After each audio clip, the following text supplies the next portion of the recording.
we go ahead? We'll get started here and just see where it goes. I'm experimenting with the way this will flow. We're not set on any kind of uh, way to do it. It's sort of free form.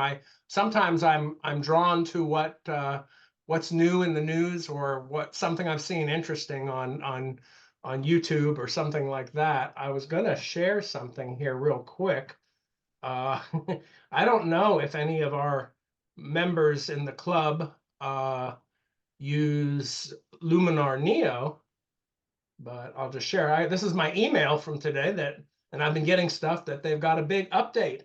And if you have Luminar Neo, you might want to consider it. They're doing a lot. There's the new tools that will enhance water, twilight enhancer, batch HDR processing, luminosity masking, and object select, and a lot of different things.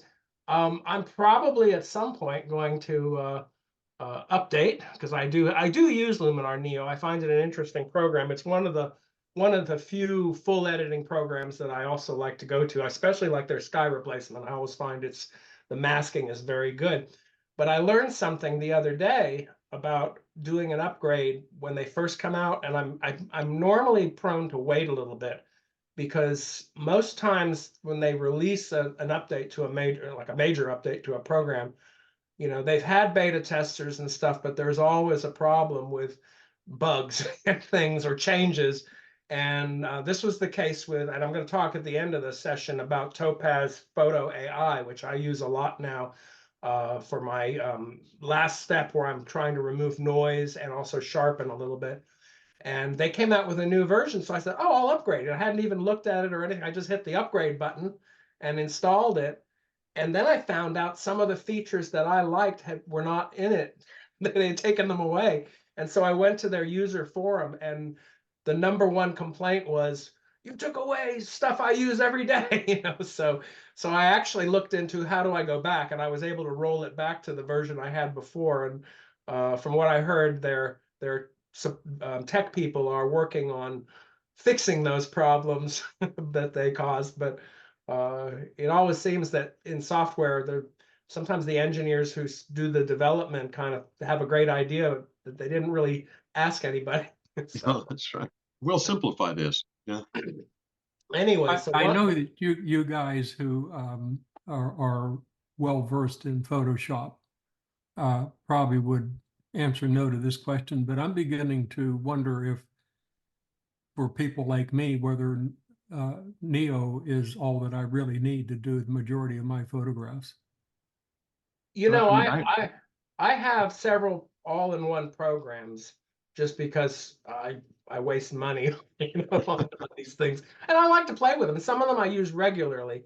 I think Luminar Neo is a good contender for an all-in-one. I used to have On1, but I found they've moved in a direction I wasn't as interested in. I felt it was just repeating things I could already do in other programs. And I do hear good things about DxO. That I forget what their name of they have a couple products, but they have one that's a full editor that's supposed to be very good.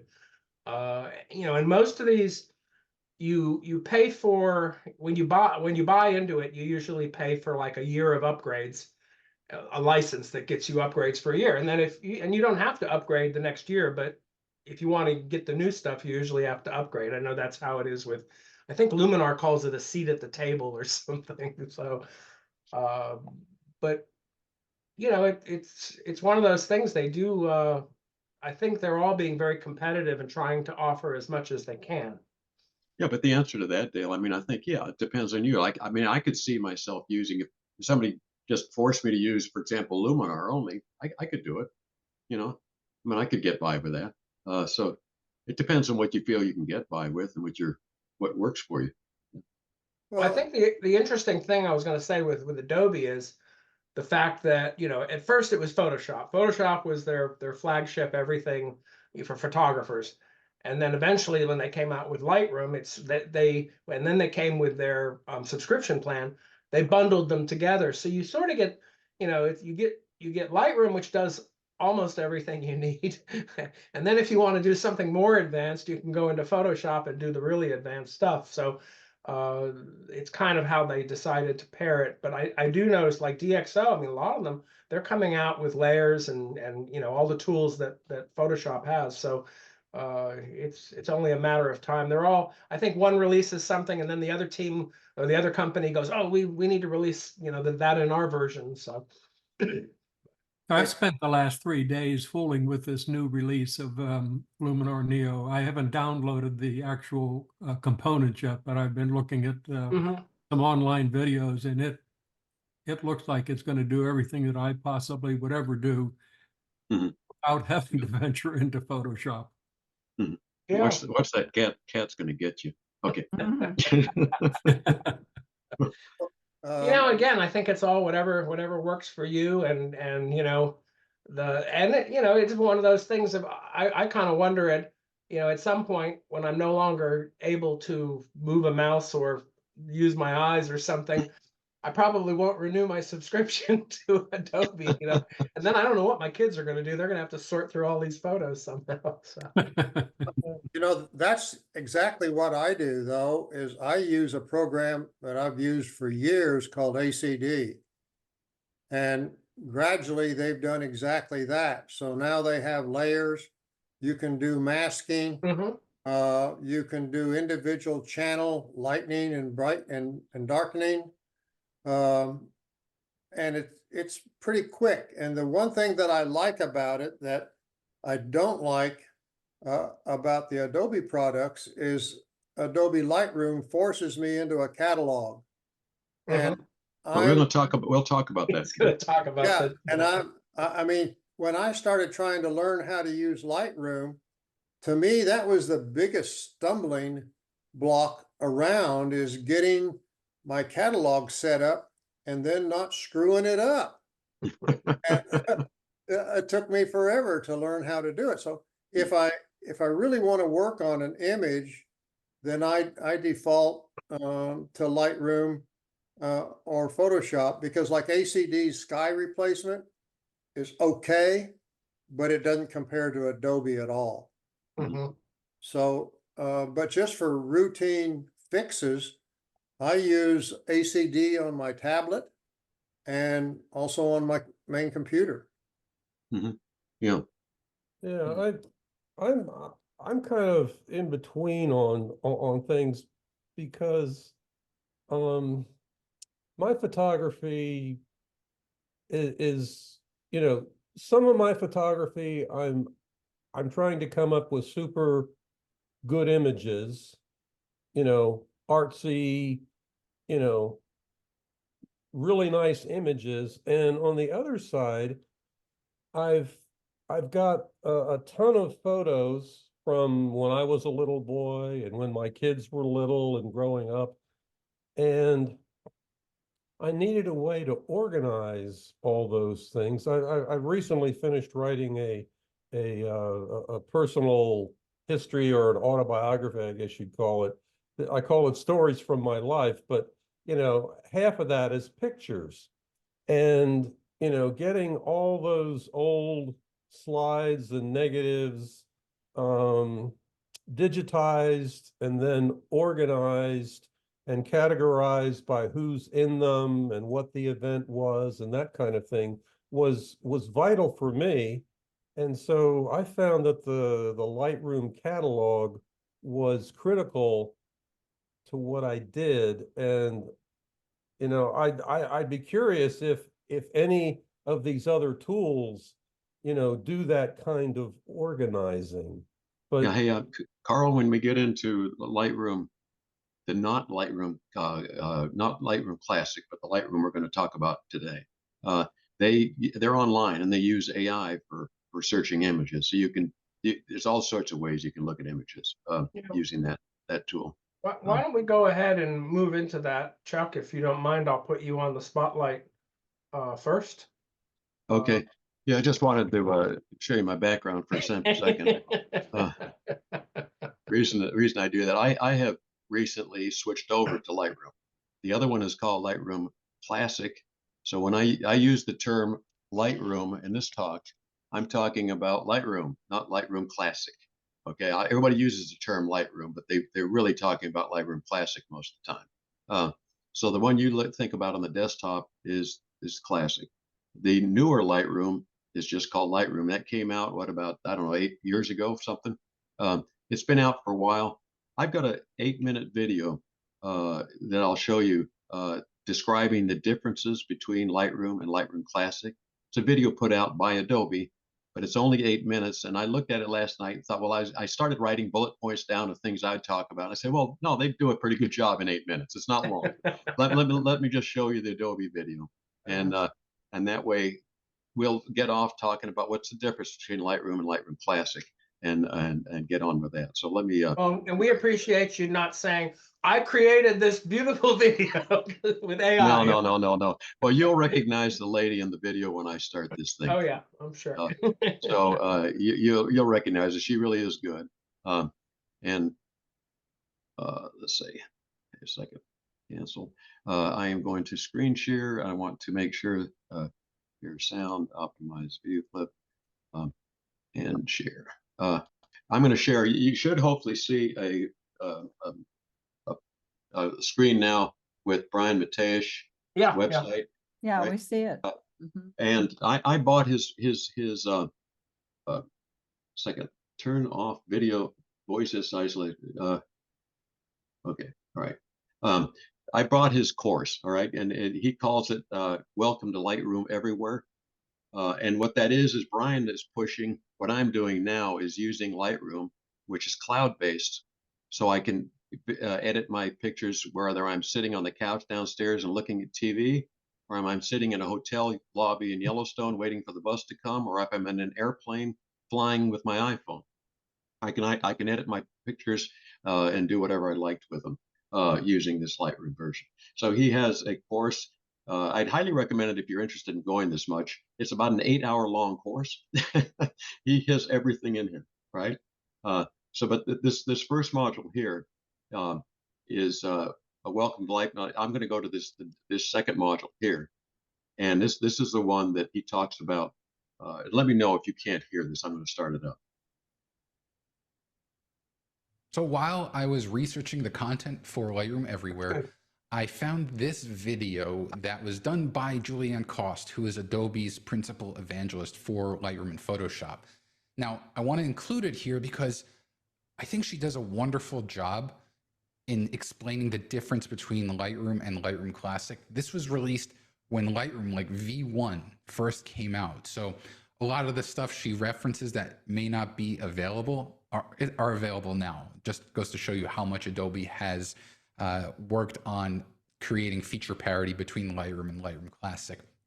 And again, it's just one of those things. I watched it and I'm like, this is an important video because of all the times when you have to explain the differences between Lightroom Classic, which up until that point was the only version of Lightroom that everyone was using, and this new version of Lightroom, this video really kind of has to hit home. So it's only a few minutes. Give it a watch if you want. Again, I think it's really helpful and it's worth including in this course. This is completely 100% produced by Adobe. They own the copyrights, but I thought it would be super helpful for you to watch it here. So enjoy this. Hi, my name is Julianne Cost, and in the next few minutes, we're going to take a look at the differences between Lightroom Classic and the all-new Lightroom CC so that you can decide which one is right for your workflow.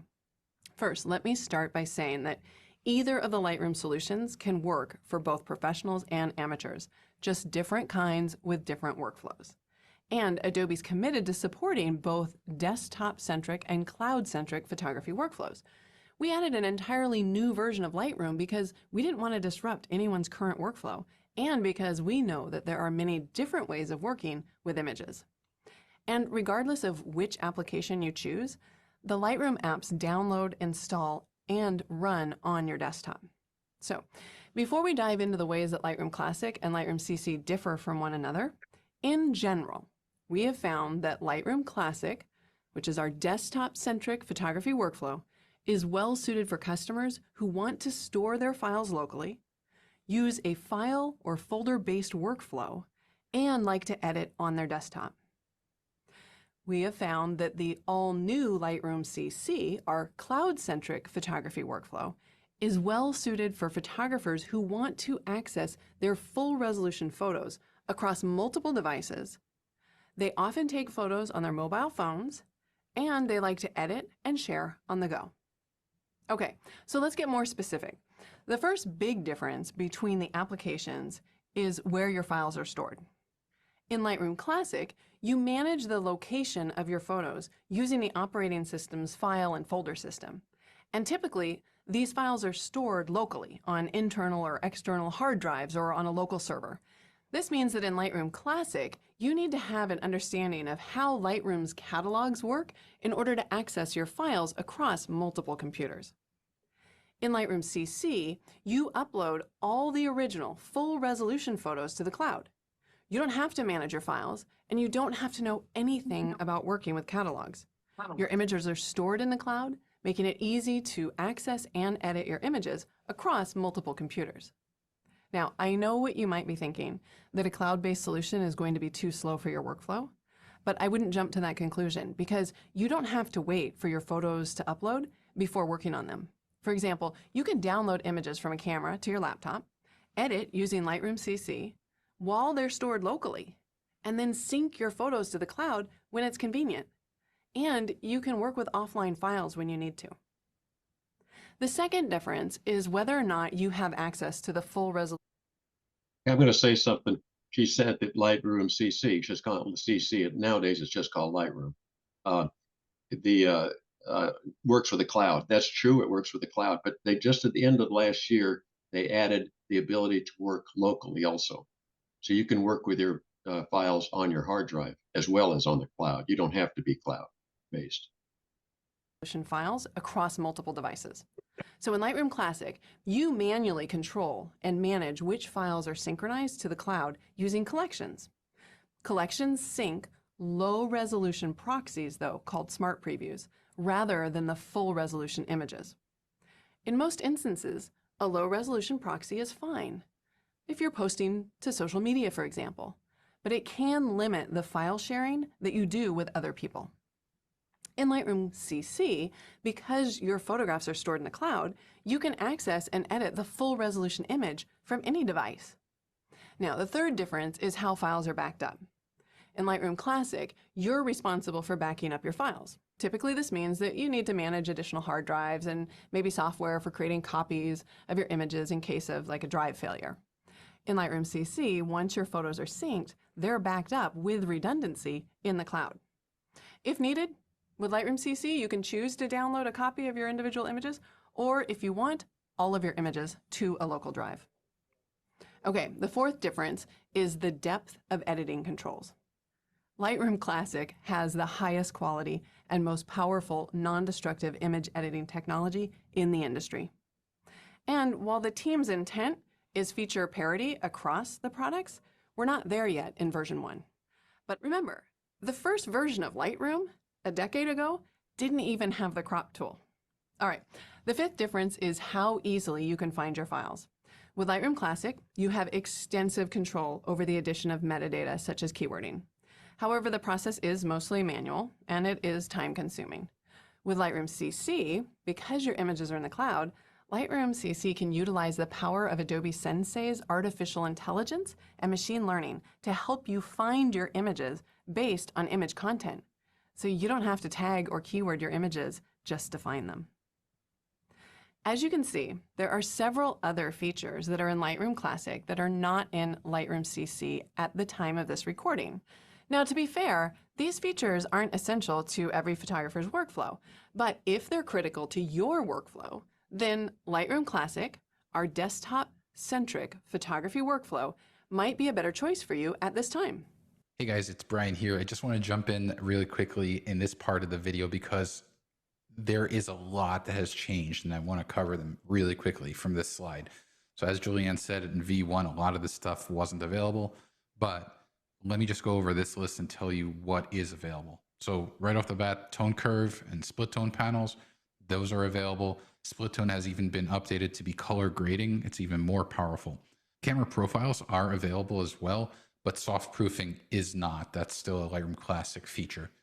Snapshots or history panel, those are not available because what Lightroom has is something called versions, which kind of does the exact same thing, and we're going to cover that in module 4. Hierarchical keywords, that is not there. You can apply keywords, but unlike Lightroom Classic, where you can kind of have a hierarchy of keywords, that is not supported. Extended metadata support, it has metadata support, as I'll show you, but it's not the crazy extensive stuff that you have in Lightroom Classic, where you can update IPTC tags, for example. Photo merge is available. That is HDR merge and Pano merge and HDR Pano merge, those 3 options. Those are available on desktop, but it is not currently available on mobile. Smart collections and custom sort orders. I'm not sure what custom sort orders is, but smart collections is not something that you can do in Lightroom, partly because Lightroom doesn't have collections. You can filter based off of specific metadata, but there are no smart collections to speak of. Then of the survey, compare, or reference view, the only one that is in Lightroom is compare. There is no survey view yet or a reference view. Lightroom most certainly has very robust batch processing, so that's not a problem there. You can copy, edit settings from one photo and apply them to multiple photos without a problem. Lightroom doesn't have third-party plugin support aside from Adobe Photoshop. I don't know if that will ever change, but currently if you want to access a third-party plugin, you first have to send the photo to Photoshop, and then if that plugin has Photoshop support, you can use it. Lightroom does not have print, book, slideshow, or map creation. Those modules are just not in existence in Lightroom currently. But it does have both color and luminance range masking, as well as some other very powerful masks. All right, with that covered, let's go back to Julianne. On the other hand, if you want to access your original full resolution photos across multiple devices, if you routinely take photos on your mobile phones and you like to edit and share on the go, Lightroom CC, our cloud-centric photography workflow, might work better for you. This is only the first version of Lightroom CC, and there is lots. All right, I'm going to cut it there. You get a good idea of what the differences are, I think, doing that kind of thing. Did you have any questions on that? Hello? No, I mean, she's a good presenter, by the way. I've always No, enjoyed watching her her presentations. Yeah. And it has come a long way. How many years ago? I've lost track. Was it like I'm about not sure. 6 I'm years thinking ago? it's 5-6 years ago Yeah, when yeah. version 1 came out. I would say I use Lightroom now. It's almost the same as regular Lightroom Classic. Well, Like I think he said, she and Brian make a good point, and you've expressed this obviously in the way you work, in that if you're on the go, you know, and you like working from multiple platforms, tablets, phones, things like that, it definitely can make sense. well, that's the thing that I wrote down here. You know, the way for myself, you know, why I used it, why I decided to switch. Okay, one is travel ease. You know, when Carl and I went to Yellowstone together.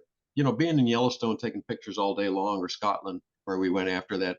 I'm able to load my pictures on my iPad that evening, and I know they're backed up now to the cloud. So I got my backup. So I'm not carrying around a hard drive. I got my iPad.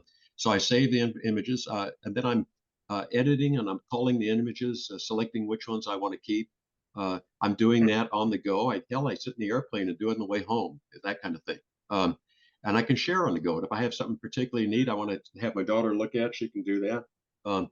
And then finally, I use, and maybe I'm spoiled here. I have a lot of different devices. Today, right now I'm sitting upstairs in my office where I've got 2 big screens. I love this office. I use it a lot. But a lot of times I want to sit downstairs in front of the TV watching some TV show from BritBox with my phone or my iPad on my lap and fool around with some pictures. I can do that. You know, I don't have to come up to my office. I can sit downstairs and do it. You know, so I have my iPad, my iPhone, and my desktop downstairs, and I've got this big computer upstairs, and I can any device I pick up, I can edit my pictures on, which I find very convenient. You know, if it's something on night I want to do, I don't have to say goodbye to Helen, come upstairs to my office and work. I can sit on the sofa, we can watch TV, and I can fool around with my pictures. So I do like that a lot. probably the number one reason that I went this way.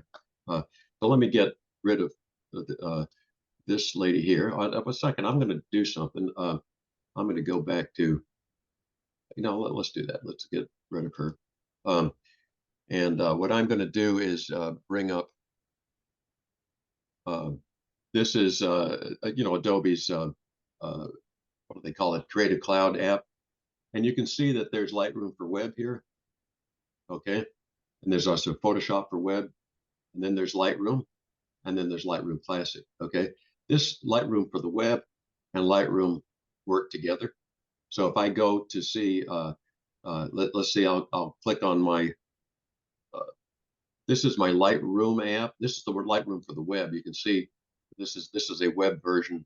Second, I'll get rid of this overlay here. You can see it's no, this is this one here. I'm sorry. This is the desktop version, Adobe Lightroom. So this is the desktop version of Lightroom right here. And you'll see what it looks like quickly. I'll get into a little bit more about it in a second. So that's that version of Lightroom. If I go to exit full screen, let me go over to the cloud version. So I'll bring up the cloud again. I'm going to go to Lightroom for the web. This is actually a web version of Lightroom. Here's my pictures again, same pictures. So I've got, this is a version on the web. So if I'm on the road, I want to bring up a browser like Safari. I can edit my pictures, okay, just like I would on the desktop. So that's two different versions here. Now I'll bring up another version of the thing just to show you. They all look slightly different, okay? So if I go to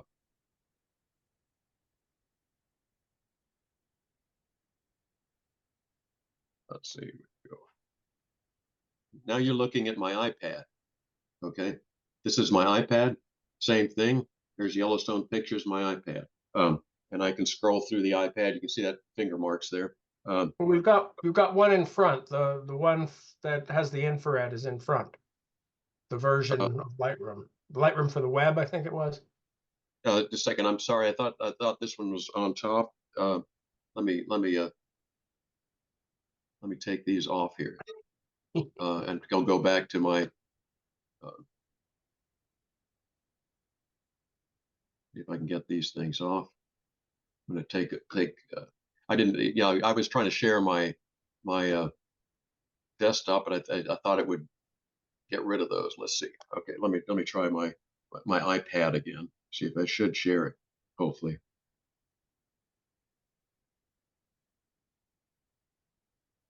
Yeah, there it is. Okay, so that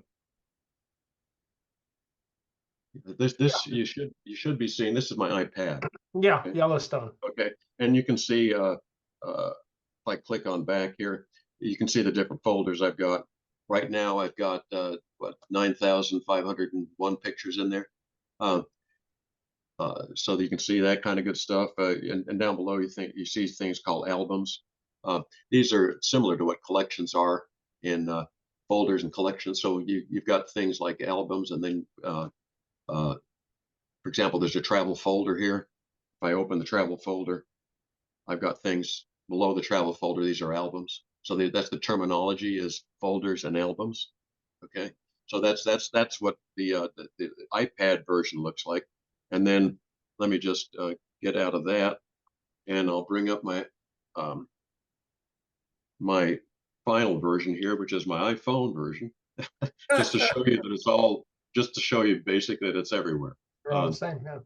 And so if I go to iPhone Mac Mini, so you can see the iPhone here. I can go to my Adobe app. So I can go back to it. Adobe Lightroom, and there you go. There's I know that place. you know that place. So that's there you go. Cute dog sleeping. But there you go. There's my pictures on the iPhone. So I can literally go anywhere. I was thinking of a logo the other day. You ever walk by, somebody has a poop bag full of poop and they left it on the trail?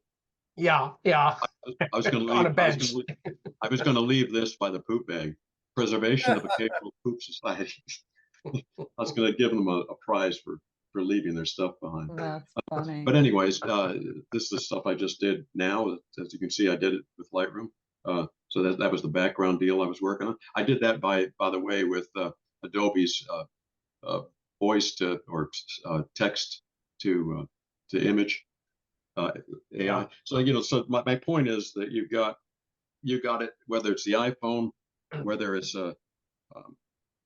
whatever it is, you've got. Let me get. Chuck, well, it doesn't, it comes with a basic amount of space in the cloud. And then obviously if you put more up there, you're going to have to pay for more space. Yeah, you have to pay. Yeah, right. you can. And you- for example, one of the things I did, yeah, I'll get to that in a second. One of the things I did with my phone here, and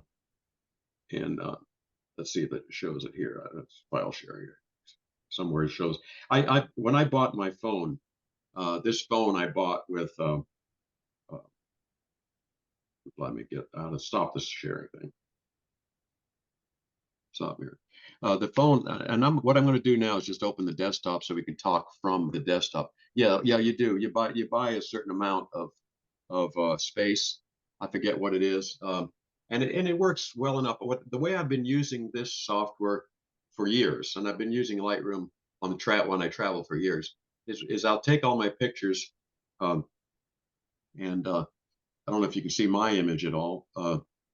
See where the let me just go back to that. What I'm going to do is stop sharing for a second. Okay. So Chuck, I have a Yeah, Chuck, go ahead. I have a question. Yeah. Are you no longer using like an external drive for storage? Are you doing this all on the cloud? And the reason I'm asking is because I use my iPhone and my iPad Lightroom Classic, not the web, but the Lightroom Classic. And then I move it over to my desktop, right? Because whenever you sync, you get it over to the desktop version, and then you can move it. And I haven't done it in a while, but it'll open a folder. You create a folder and it'll copy them to the hard drive, whatever you're using. But I'm not, I mean, I like using the mobile like you're talking about, but if I want pictures that I did in Texas and I'm on a plane and I just want to fool with them, they either have to still be on my iPhone or my iPad, or I won't be able to get to them. Yeah. What you can do is, the way I used it a long time is I would go on a trip and I'd use a little device like this, you know. Right. That's what I've done. Dongle, right? And I plug that into my if I get this thing to work, you know, the SD card in there, and it goes, the other side goes in the iPad, and I load all my pictures every night. As I get down, I take my pictures from all my cameras that I happen to use, infrared camera, my D810, Z6, load them onto my iPad, into Lightroom. Okay, they go up to the cloud that night, or whenever, if you have good Wi-Fi, or they don't. They stay on they may stay on your iPad for the entire trip.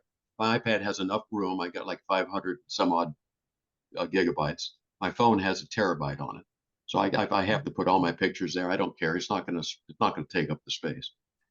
Once it goes up to the cloud, though, it offloads the full resolution image, and all you have left on your phone then is a smart copy. Okay, it's a lot smarter. So it doesn't take up that much room, right? So that full resolution image is now sitting on the cloud.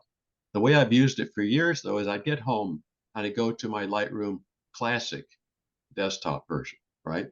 I'd open up Lightroom Classic, and those collections would be downloaded as collections. It would be in a collection set, okay? So it'd be a collection sitting on my Lightroom Classic. So now it'd be full resolution picture downloaded to Lightroom Classic. And then I would work everything in Lightroom Classic from then on. So it was just transferring over. At the end of the trip, when I was home and I had everything on my desktop, I'd go back to my iPad and delete them all. So I had a nice clean iPad for my next trip. So my iPad I always kept it empty for my next trip. You know? So that was the way I traveled. I would load them on my iPad.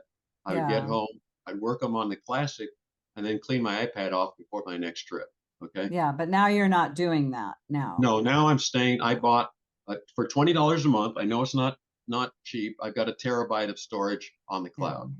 Yeah. Right now, I got about 10,000 pictures, and I'm nowhere near anywhere. So I think it would last me a couple of years.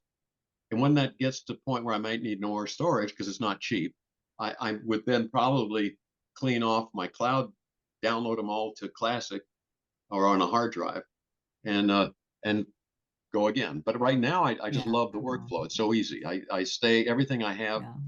I upload to the cloud. I don't worry about it. It's just there. It's backed up. I'm coming home on the airplane. I work at whatever I do. It works for me. And there's no catalog. So John, there's no catalog here. And the All other thing, right. yeah, that's good. And let me go to do something here. Just show you a couple of things. So I mean, this is what it looks like this is the desktop version. Okay, so Yeah. you can do a lot of different things. You can see it says on the top left up here, cloud. Okay, and I'm just going to try something here, see if I can get this to, if I remember how to do this. No, I can't remember how to do this. Let's see. No, it doesn't. I can't. I was trying to expand the screen. It says cloud up here, but there's another one that says local. Okay, so I don't have to use the cloud at all. With this new version, Okay. I can use everything local. So if I go local, okay, I don't know what this thing means. I am now looking at pictures on my hard drive. Okay, there are 58,000, 60,000 pictures on this catalog. This is from everything else. Okay, so I can go into my hard drive on the computer. And start looking, and I can edit pictures without any, it's sort of like what's their other editor? Not Lightroom, but the one that comes with the Photoshop. We got Bridge. Bridge. This is sort of like Bridge. Yeah. Okay. Where you can edit pictures using switch to detailer. So now I can edit my pictures here just like I would in Lightroom with a lot of the same features. All right. It looks very similar. But I'm actually Like working Adobe on the hard Camera drive. Raw. Yeah, yeah. This is like Camera Raw, but it's also like Bridge. There is no catalog here. Right. And so I'm working directly on, these are all folders on my hard drive, external hard drive, right?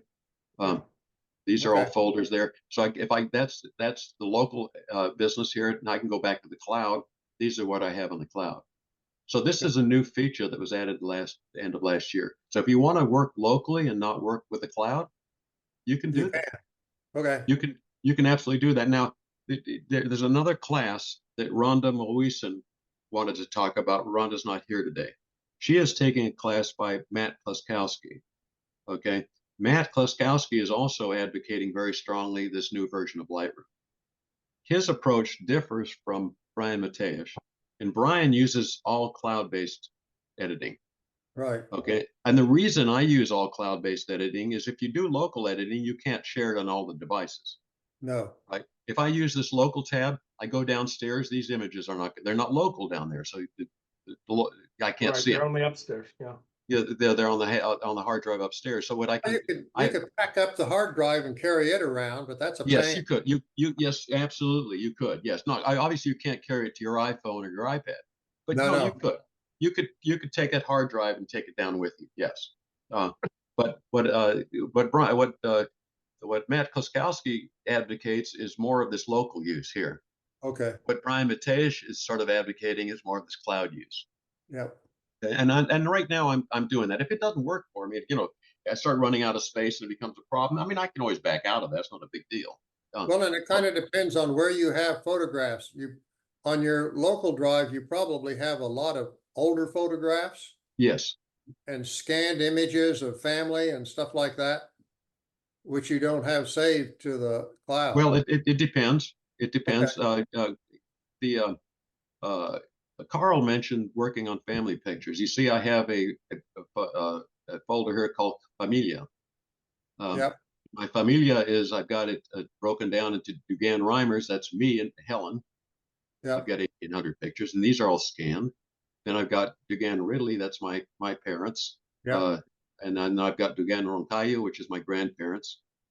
Then I've got Reimers Doyle, which is Helen's family, and Ridley Warswick, which is my mother's family. So, Yep. so I've got, if I want to see, and these are all scanned pictures. The reason I did this is because I like to work on these images, sitting on the couch downstairs, fooling around. What I try to do is, I'm trying to, get them. There's my mother and my older sister, and my mother was a very pretty woman. She, this one has been restored quite a bit, and you can see down below here there's it's 3, so it's stacked. So if I want to see what the original looked like, that's the original. Yep. Okay. Then there's this enhanced version, and then I even colorized it to see what it looked like. And so, so I play around with these downstairs. Okay. And so that is the my dad's Studebaker. So these are all scanned images, and the reason. But the important thing is you're keeping things organized in in a system where you can access the pictures. Well, I can access them. I organized them into albums here, but Yeah. you can also do things. Let me go up to all photos here. All photos. Oops, I can cancel here. Not add photos. All photos. Let's go to Right there, middle, go down. all photos. Okay, you got it. So now I got, these are all photos here, and what I can do now is I can do, like my granddaughter being goofy. I can search these things, right, by a lot of different criteria, okay, or by people, okay, and the people search is pretty cool. So if I go to this is where tagging, you can tag, you can going down over here on the right hand side. This is where you can keyword things. Keywords. Yeah. You can keyword, but you can also do a lot of other things. So if I go to let's go to all photos here, down below all photos, click on people. Okay. And this Sensei AI did this. Okay. Now I actually added names. You can see that, for example, this is my Aunt Jean here. It says 6 photos. I'd have to add a name to that. Okay. Right. But I've added names to a lot of these. So if I have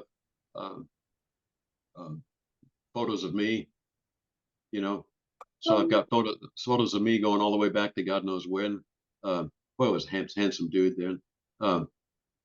Old girlfriend in high school. Best friend, Eddie Chang. So those are all my parents, my sister. So these are all pictures where I'm in. Now, did it do that AI? Did it find those for you? Yes, it did. It did. Okay. Face recognition is pretty darn good. Now you have to go through when you do that people thing. For example, let me just see what I've got here. I want to just see if I've got one of you guys. I don't see anything. But it did that. So if I look at my grandmother, for example, my mother's side, it did that. But then you'll see something up here. See, is this also Nana? So it does, Yeah. and you can say yes or no. So it'll do that, and over time you get it cleaned up. Because I use the people finder sometimes that's in Lightroom Classic. Sometimes when we've had a big family gathering, I'll just, because it's an easy way to tag the name, keyword the names in of who's in the photo, and it's pretty good. Over time, it does learn. It might get to the point where it sees a man with a beard and it might think it's a different man with a beard or something. So I have to correct it. It's true. I mean, this isn't perfect either. But it does a pretty good. The AI is getting better on this. Well, the thing with the AI on this Lightroom is it's on a you got to realize it's on a mainframe computer. It's on Adobe's computer, and so they have access directly to Adobe's Sensei. So when you do that, I can for example search all photos. I can say mountains, okay, search for mountains. Boom, it came up and searched for mountains. Okay, so I can easily do that. I can say I don't know. I'll try putting 2 things: mountains and river. Okay, there you go, mountains and river. So you start to getting, in terms of keywording, yeah, you can still keyword. Sure, you can if you want to, but if I take a picture here, for example, and I look at what I've done to it, you can see that I've keyworded Isle of Skye, River, Sligochen, and Scotland. You know, so I've added some keywords to this one. You don't have to though. Okay. But it makes sense for, like, for instance, if you wanted to, it might, it knows this is a mountain and a river, but it doesn't know it's Isle of Skye. So there No, might it be a doesn't. way you might want to do that because you want to look at all your pictures from the Isle of Skye or something like that. Well, you know, but the thing is, if you have GPS on your camera, for example, if I have iPhone pictures in there, it will find Yeah. Okay. pictures Yeah. from. So Based on the phone tracking. if I do, let's just see what it does. Well, it's going to probably find using keyword, I guess, you know, Scotland, right? So it found second. It should find a lot of pictures from Scotland here. You know, that's it will find. But of course, if I put Barranquilla in there where I grew up, it's not going to find some of those old pictures of Barranquilla. But the interface, while it's different than Lightroom Classic, you can see over here it's different. There's some different ways of organizing using albums and stuff.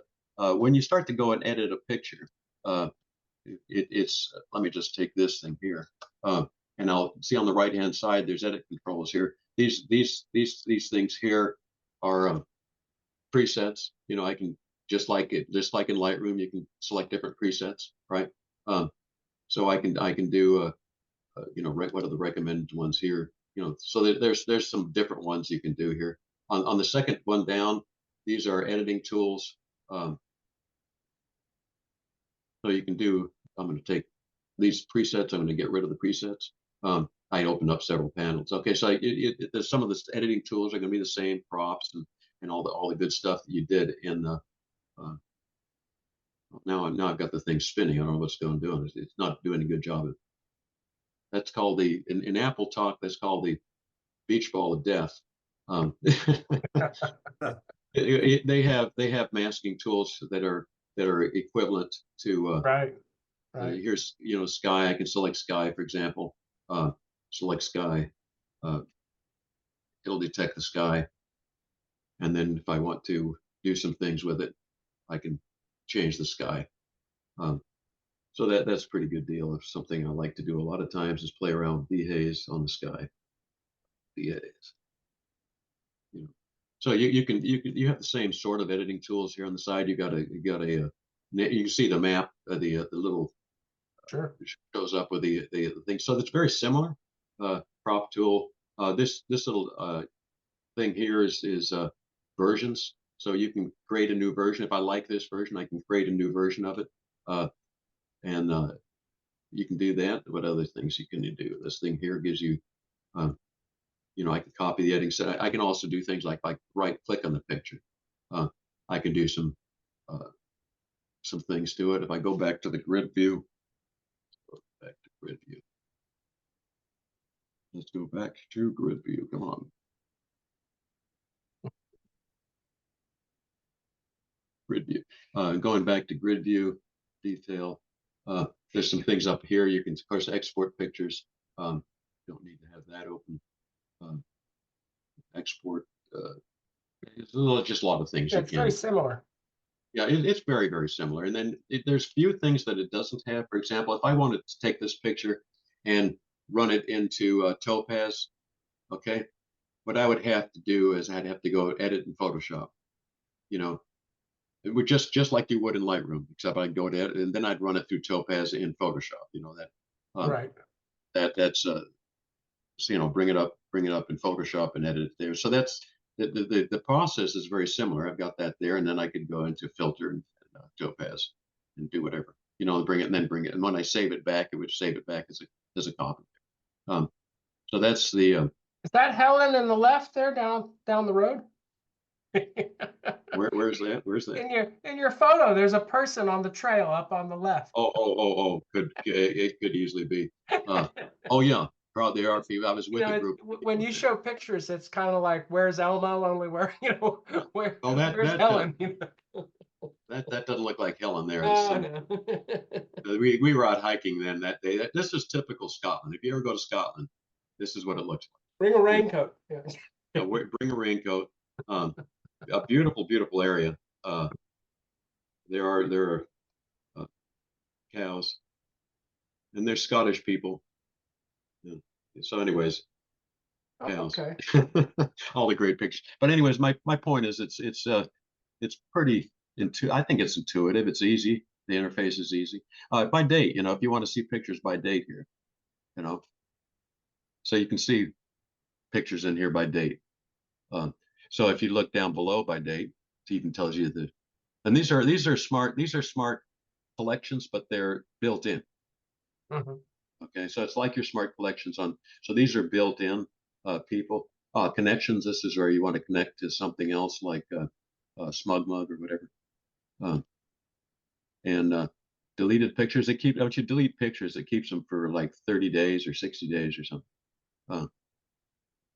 So this is any other questions? I mean, obviously, you could get No, into. I'm gonna have to experiment more with it. Yeah. I mean, I guess one thing I was thinking of when I first started out with Photoshop, you know, and it came with Bridge, and Bridge is really a file explorer, so it, you know, it's a way to find the files on your, you know, photo files on your computer. But then they added the Adobe Camera Raw, and there's still times. Sometimes I'll use Bridge because it can with a Windows file explorer, I can't see it. I think it's a TIFF file. It just shows up as a box that says TIFF. And at least if I use Bridge, I can go in and look at all those files. And then when I open it, it'll say, you know, do you want to open? It'll open in Adobe Camera Raw, and I can make a non-destructive adjustment. So. Yeah. Well, I mean, this thing. I mean, if you do switch to this, I mean, you can work locally. You can work with everything, you know, on your hard drive if you want. You don't have to have a cloud account. I prefer the cloud account because the reason I switched is I wanted to be able to sit downstairs, watch TV, sit in an airplane, and you know, pick up my iPhone, you know, my iPhone or whatever, and just use it here. You know, and I don't have to worry about it. I upload it one time. Sometimes I just take my iPhone on the field, plug it into my iPhone, and it's everywhere. Don't worry about it. Chuck, with the Lightroom program, is it a program that just runs within a browser, so everything's happening on the server? Or is Lightroom a program which runs on your local computer separate from a browser and works with, through the internet, a server? Yeah, the way that this works here, let me just do this here again. This is Adobe. This picture you're looking at here is Adobe's cloud services, basically their Creative Cloud. And there's different versions of Lightroom. There's Lightroom Classic. This is Lightroom for web. All right. And then there's apps for your phone. All right. So this Lightroom for web does work with a browser, Safari or Chrome or whatever you use. This one from the web works on the web, right? This one over here, this Lightroom version works as a desktop version. So when I was just showing you, it's running on my desktop, but the pictures are on the cloud. Okay. What's physically on the desktop is a smart copy of it, a smart thumbnail, you know. So if I were to edit a picture, it downloads the full version from the cloud when I go to edit. But it does it really quickly. You almost don't see it. So there's another version that you've got for your pad and your phone. Is it the same one for both of those? Yes, yeah. The iPad and the iPhone look a little different, but they're apps. You get them in the Apple App Store. You know. Okay. If you're an Apple user. So if I take any picture here, let me just take a picture. Any picture. This is Helen. Oh, look at this picture here. This is the story behind this. We had to get married twice. Once civilly in Mexico, and once religious with the church. My dad's very Catholic, so this is a civil ceremony. Look what a kid I was, Helen. We got married civilly, and then my dad pulled me aside after this and says, "No, you can't go with Helen tonight." So he made me come Until the home priest blessed it. until the priest list. So this was the judge came over to in Mexico. You have to get married by civilly first. So we had to do it. The judge came over and married us. And then the next day we had our wedding in the church. But my dad wouldn't let me leave with my new bride at that point.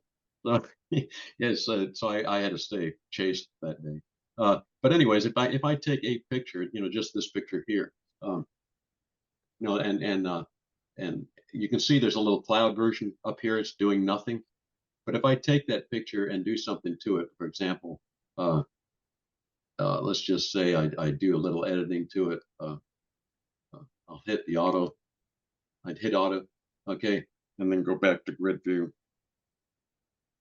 Now you see this? Yeah, it's sinking. It's syncing. Yeah. Okay. It's what it's doing. It took those edits and moved them up to the cloud. Okay. So that's taking a little time to do this one, but uploading and downloading. So as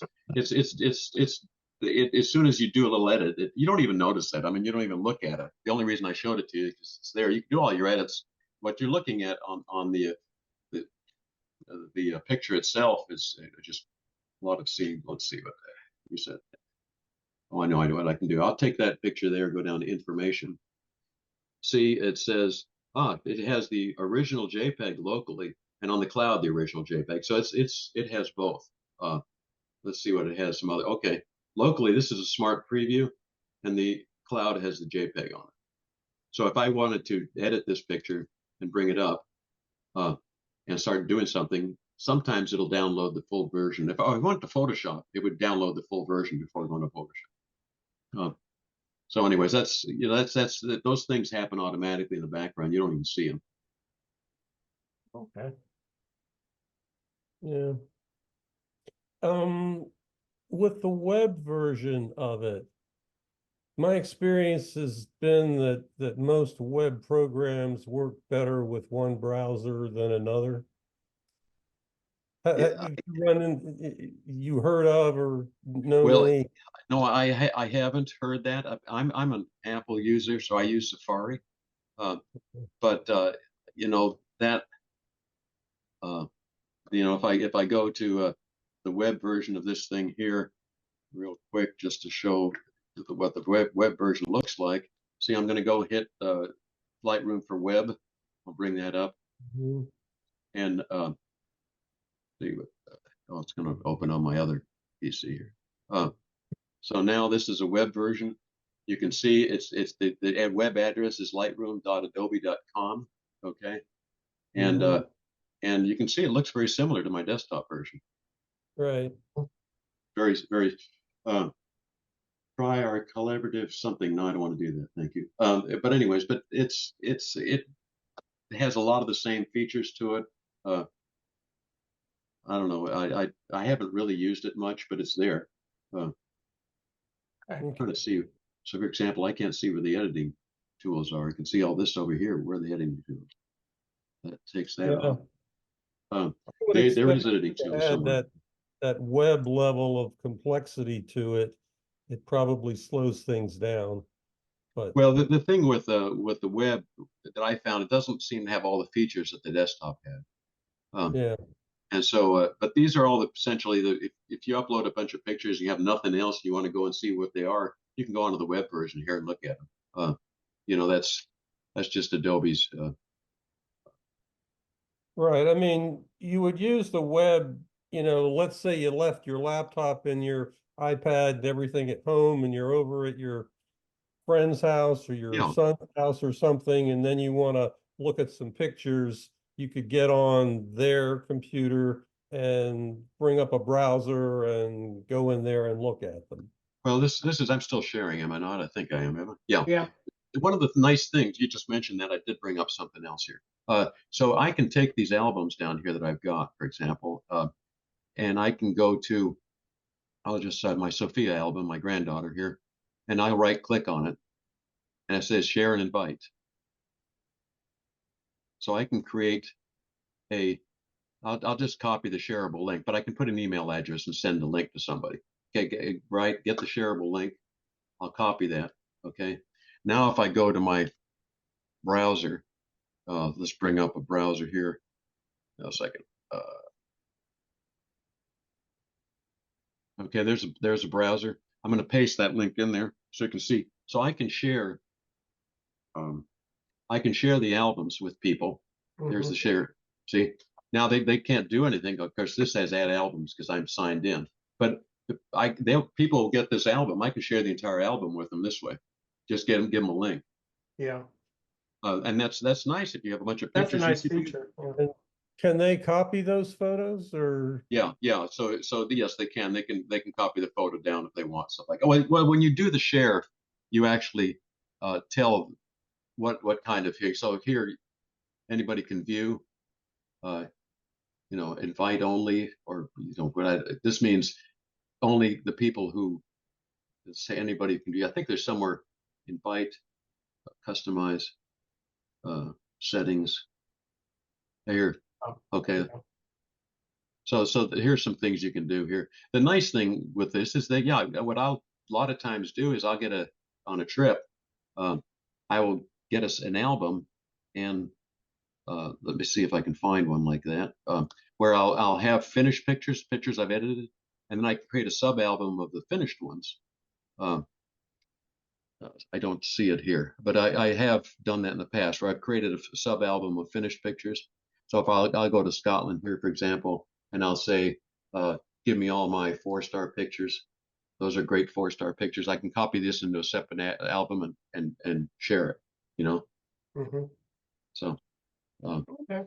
that's an easy way of doing that.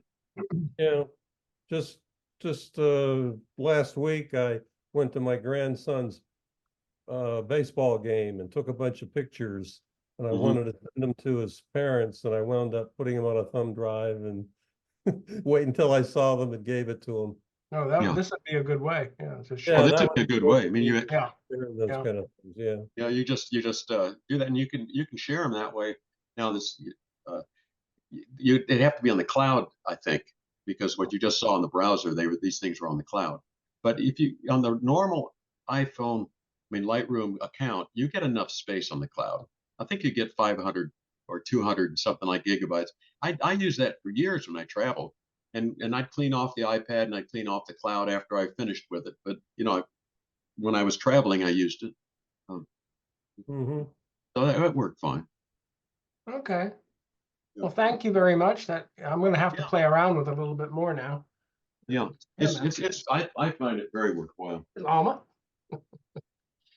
Okay. Yeah. So this is no longer a battle.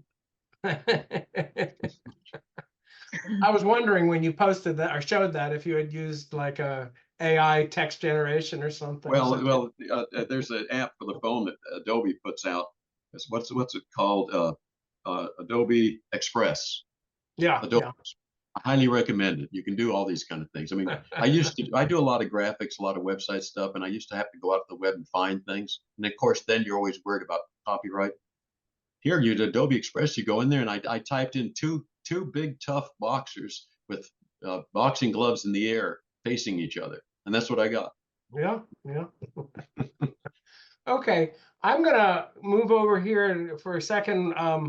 I'm trying to include different programs from time to time because I know our members have different software. Some people are working with different platforms and stuff.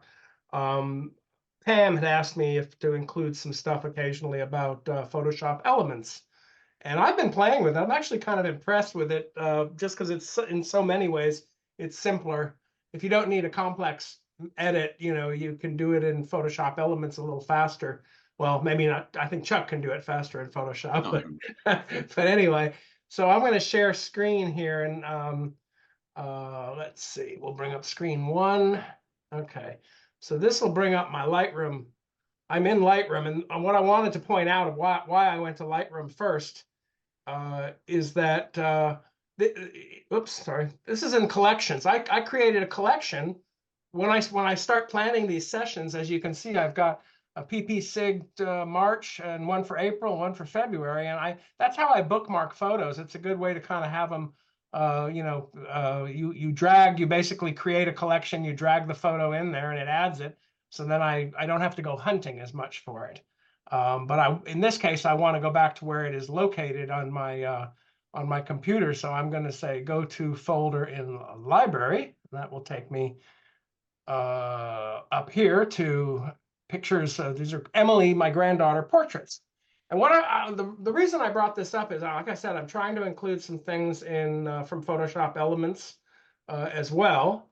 And anyway, so that's how I can get to it. But in this case, I'm going to go into Photoshop Elements to get to it. I just wanted to show how I could bring it. I had bookmarked it, and I know that I can tell from the name where to find it. So I'm going to go open up. Now this is Photoshop Elements, and I'm going to say open.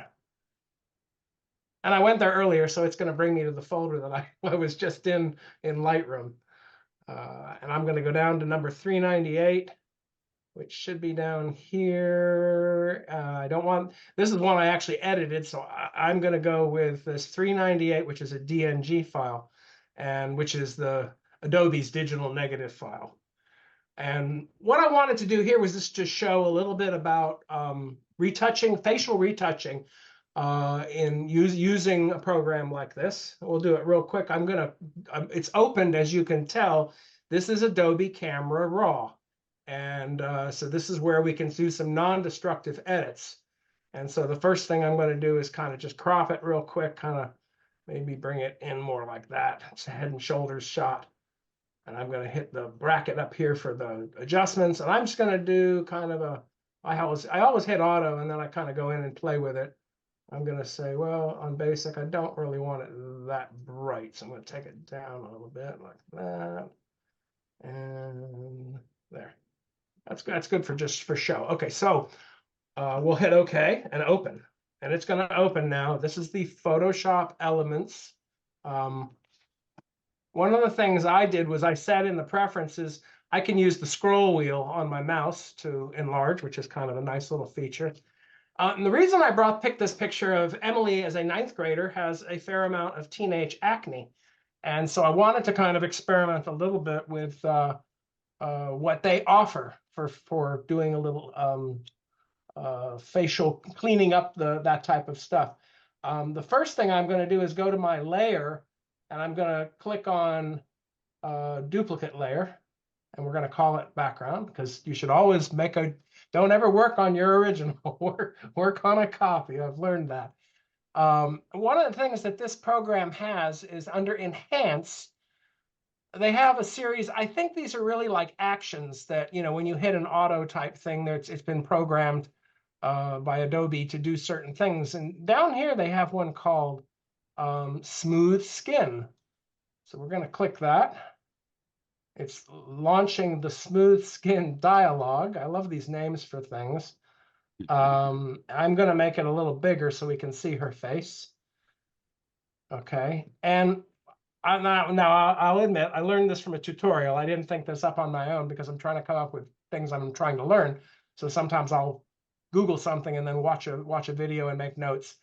What this presenter on YouTube suggested was to go in and smooth it down all the way, which softens. It's almost like I don't know if that would be the equivalent of a Gaussian blur or what, but he said, and one of the reasons is we're going to go in and mask it in a second here. So we're going to say okay. But what it's done, as you can tell, is it's softened the eyes and it's softened the lips and teeth, and you might not want to do that.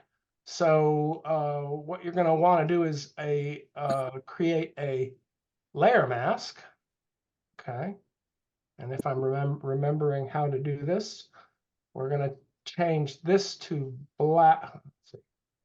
Oh, I'm going to hit Control I, which is to invert. So if you see up here in the layer, it's turned black. And then give me 1 second. I'm working. It's always challenging when you're working and you're sharing the screen here. I'm going to. So I want to make her bigger. There. That's it. Okay. What we're going to do here is we have the white on top, and we're going to go to a brush, and we're going to start painting in.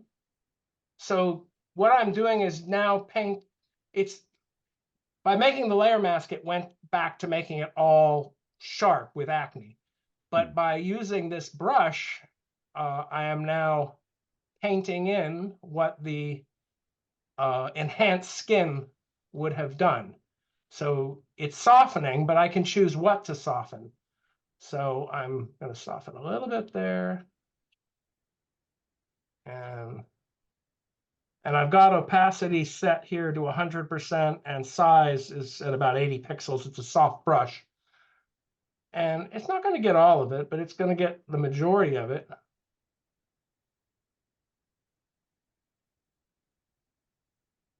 So now we've kind of Is there a way of showing the masks now, like you do in Photoshop? I can see it up here. The mask is in the little box here. How would you do it in Photoshop? Yeah, I'm trying to think how you do it. A backslash, isn't there something like that? Ah, okay. Thank you, Chuck. Well, that allows you to see where you're painting too. Yeah, okay.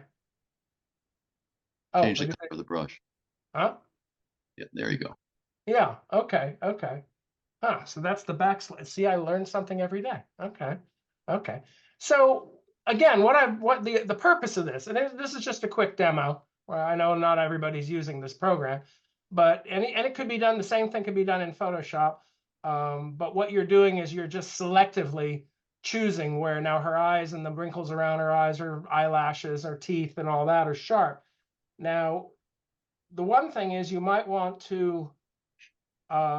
Let's see if I want to go in and maybe use the healing brush for a couple of these little ones here. Click on. Let's see. I think I have to go. Oh dear, I screwed up. I can't remember how to get down to that layer. Do I go on that layer? Let's see. No, that layer's locked. Huh. You can unclick the lock thing if you need. I think it'll unlock it if you click the lock. Okay. So if I wanted to use the healing brush or something for, oh dear, it's not working like I want it.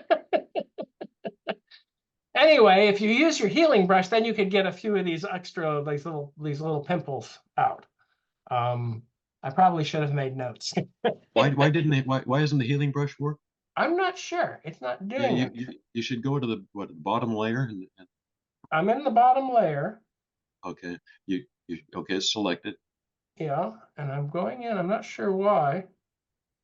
It's doing it in the history over here. Well, it worked earlier when I did a test of this, but I might have skipped a step.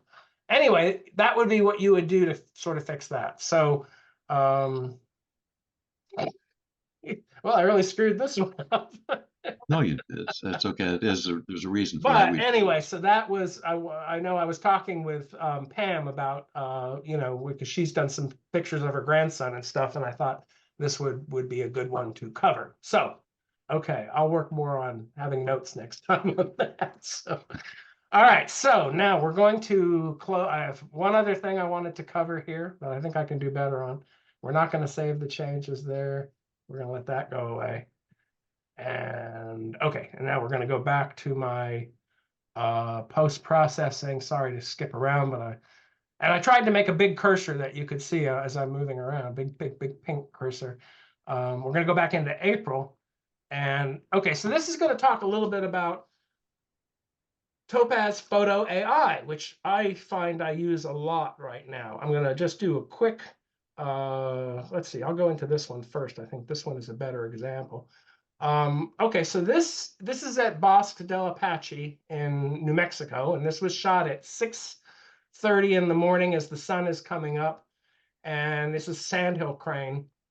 And so I want to do a little editing on it just to get it, and then I'm gonna sharpen it a little bit and also take the noise out, because you'll see in a second there's quite a bit of noise. So I made that go away. Come back. I want that. Develop. Okay, thank you. I could have hit D. I don't know what Okay. you're talking about. Okay. So I'm going to come in and crop a little bit real quick on it, just to kind of bring it in more on the bird there.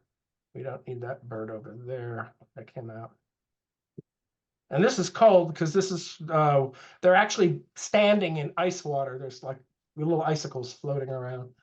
And we'll click that. Okay. I'm going to do a little, I'm going to see what the auto does and kind of play with it. It's sometimes a good starting point. That's kind of nice. Yeah, it's actually done a fairly good job. Sometimes what I'll do also is I want to beef it up a little. I'll use the kind of a landscape preset, puts a little more tone in there, and I might warm it up a little just because it's early in the morning. Okay, so that's just some basic editing. What I find is if you magnify this, oops, sorry. Yeah, see the noise.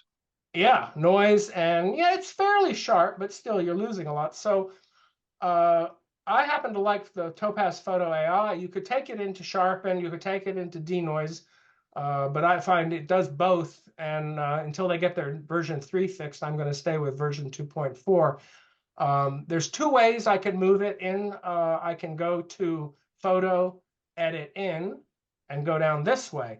If I go this route, it creates a TIFF file to be processed in Photo AI. I used to do that a lot, but you know, TIFF files are really big files, and then you end up with lots of big files on your computer. So Topaz came up with a thing. If I go over here, I'm in File, and I go down to Plug in Extras. This is like a backdoor way of coming in, and you drop down to Process with Topaz Photo AI. It says, do you want to overwrite the selected or edit a copy? Well, I never overwrite the selected because then you've changed the original. But if I hit this, what it's going to do is it's creating a duplicate DNG file. Which is digital negative. If it was a Canon RAW file, it would be duplicating that. And it's taking it in. Let's get the bird up where we can see him. And if you notice down on the bottom, it says, preview updated. And let's see. Oh yeah, you see it there. Yeah. I mean, especially and when you get that low light, you get the color noise, and you can take it out. Now, out of curiosity, I'm going to I like to see what it's going to do. I'm going to say, let's sharpen, just do a little sharpening. And if I go up here to add enhancement and I come over, I have several choices, and one of them is sharpen. And you can see the little wheels turning near the sharpen box. And it's sharpening, it's generating a preview. And I believe that's a little sharper. We'll see when we make when we save it as the file. Overall, I think the noise reduction is pretty good. All right.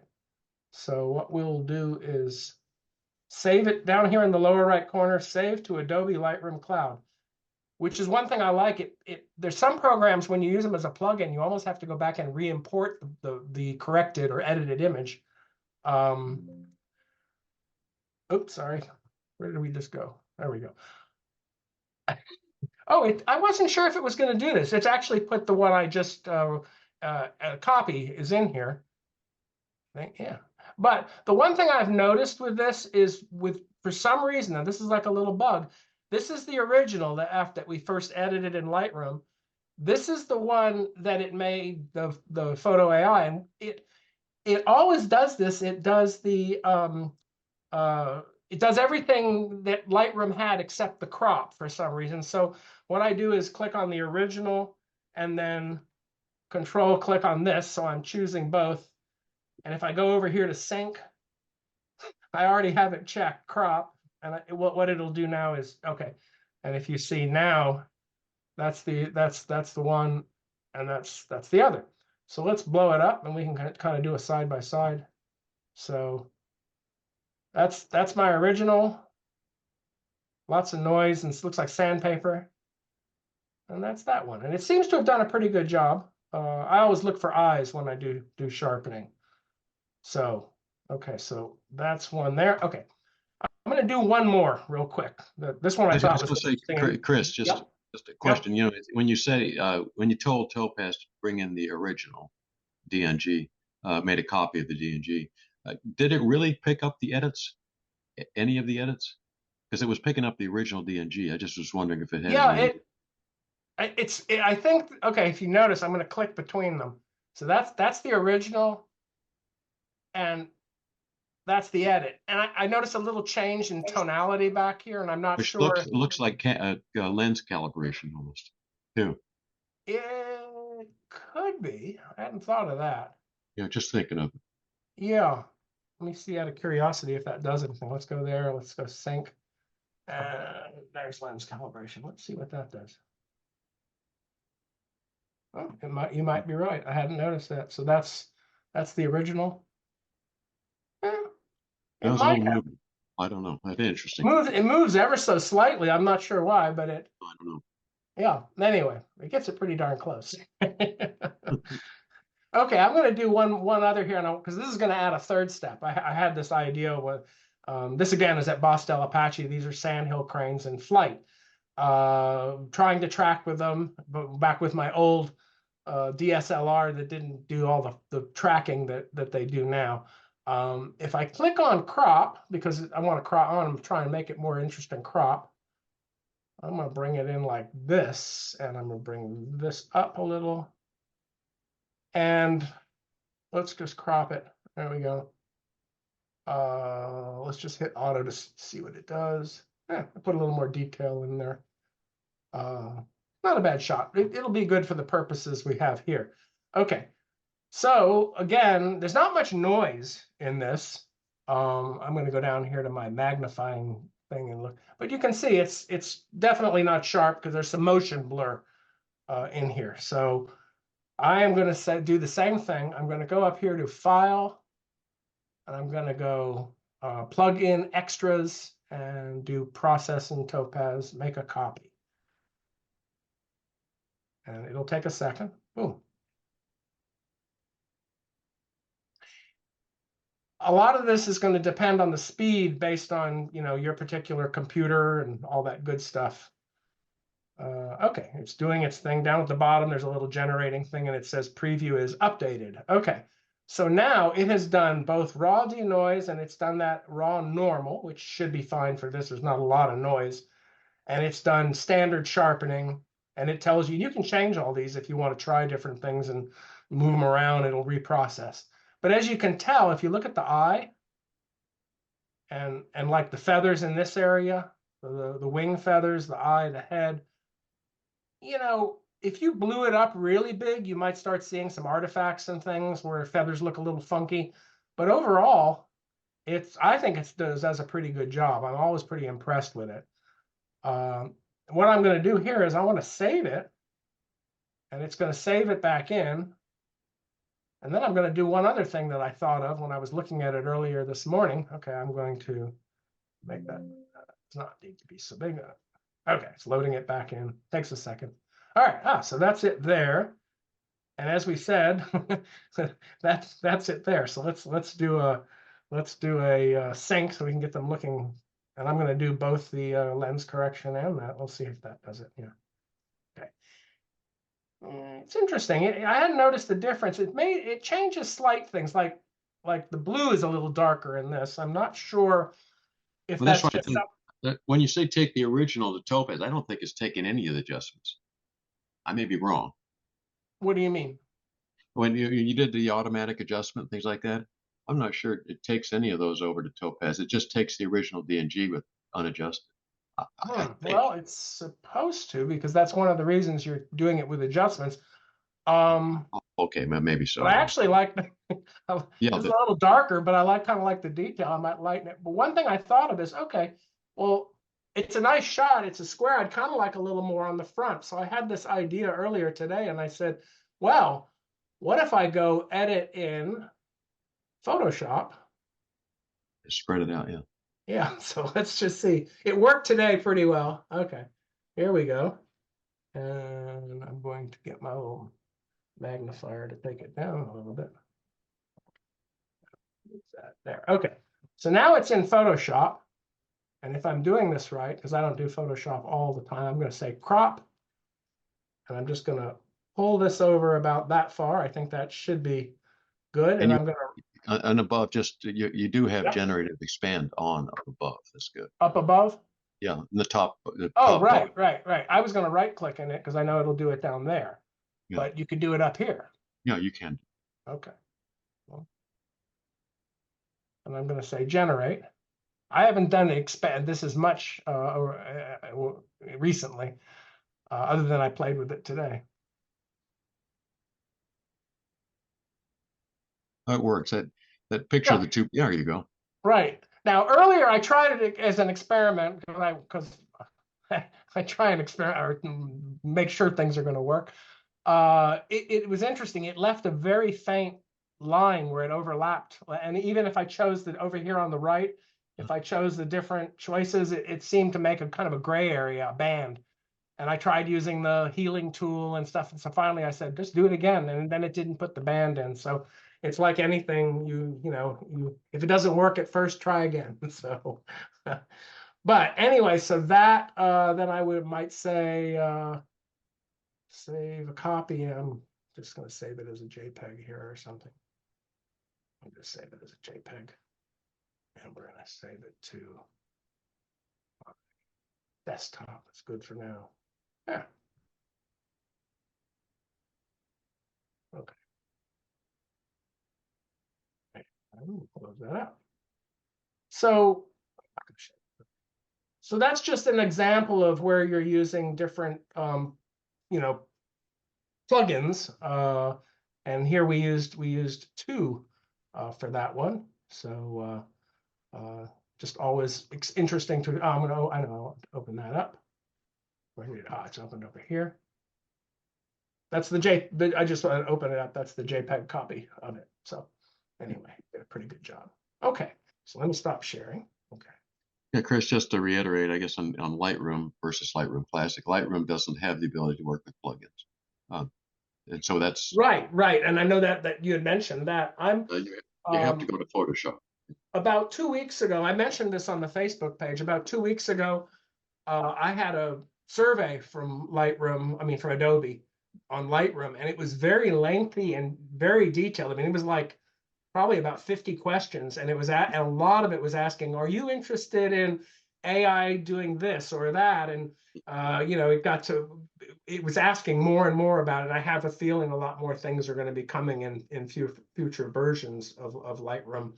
I read somewhere that they're developing a thing where you would talk to your computer and just tell it, well, move the slider, the sliders. Let's take all the fun out of this stuff. Oh, well. Okay, one of the things also I wanted to mention is, if you have questions, I'm going to preempt that by saying for Dale, my next session, I'm going to include some stuff on Luminar Neo. But if there's a certain thing you're interested in, or you have questions, or you'd like us to focus on a program, let me know, because if something's puzzling you, like I said, a lot of times as the time of the month is approaching, I'll look at like what is something in Photoshop Cafe on YouTube, or the different guys I follow that will talk about, oh, this is a new feature. Brian Matesh is an example, or Matt Klostowski.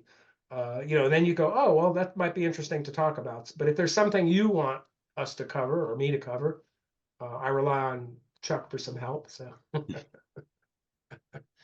but anyway, that's something to let me know, and then I'll try and include it. So anyway. Yeah, and if you want to cover something yourself, Rhonda offered to cover some of this Lightroom stuff. She had to be out of town. But if she had been here, I certainly would have been happy to let her take half. Yeah, because she's taking that. She's doing the Matt Klotowski. Yeah, she's doing the Matt Klotowski, and she may cover it in the future. Some of what she's learned. Okay. Yeah. So if you want to cover something, well, we're always open to volunteers.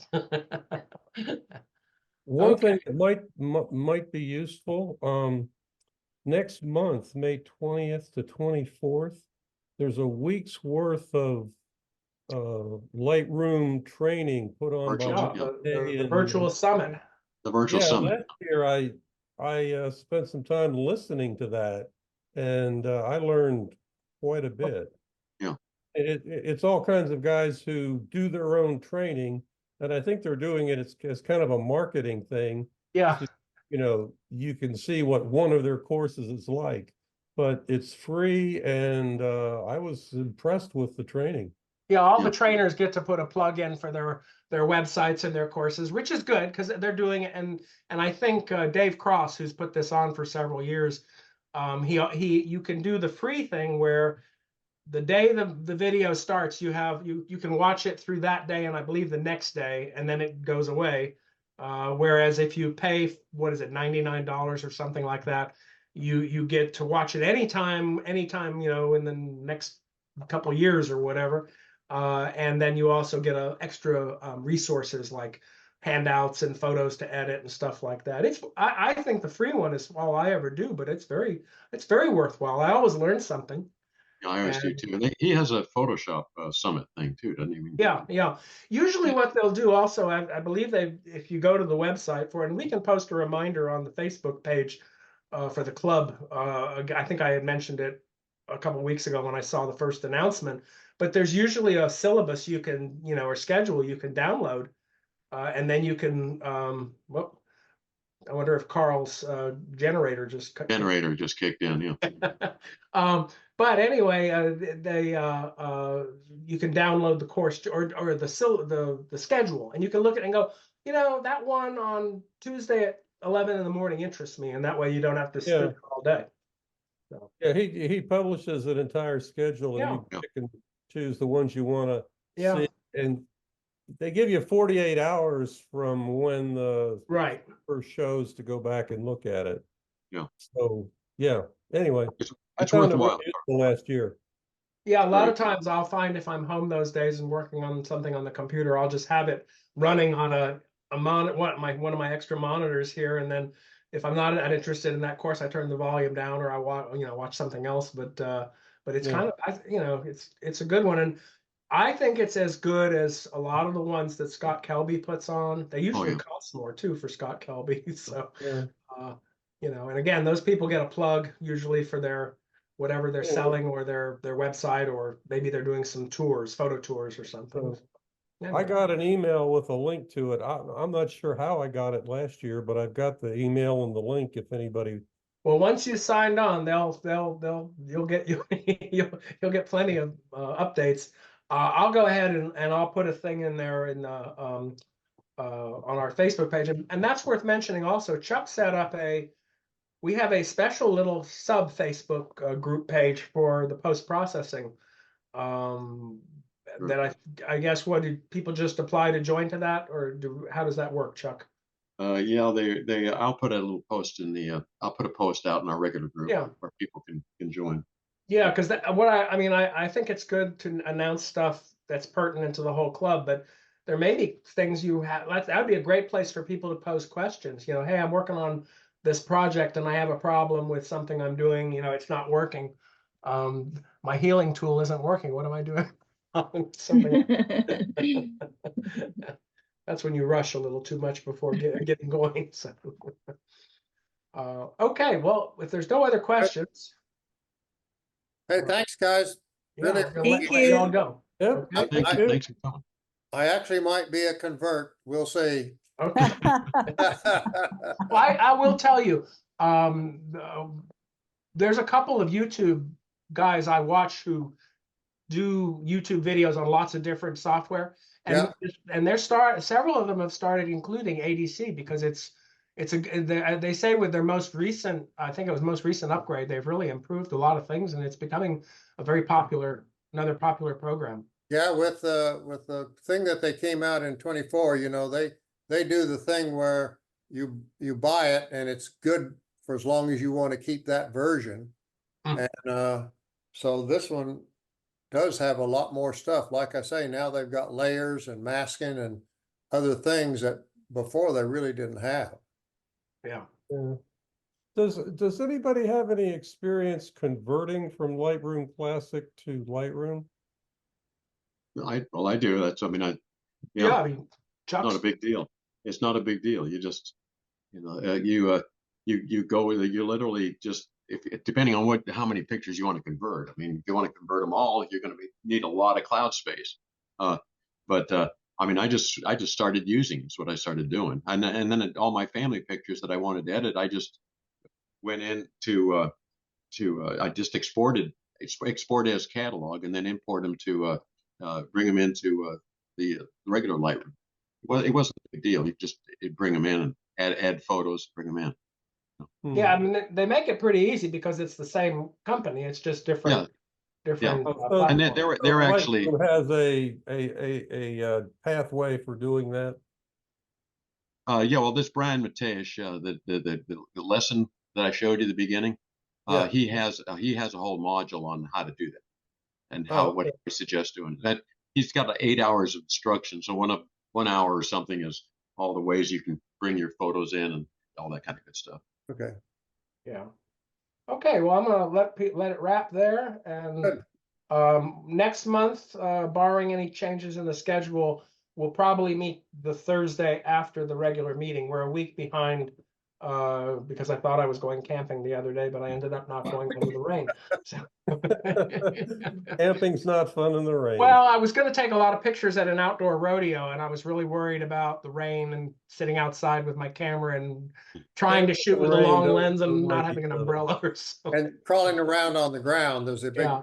Well, and my wife was going to stay in our RV with the dog, and it was like, she goes, it'd be one thing if I can go out and walk the dog, but I'm stuck in if it's raining, I'm in the trailer. So anyway, all right. Well, I'll let y'all go.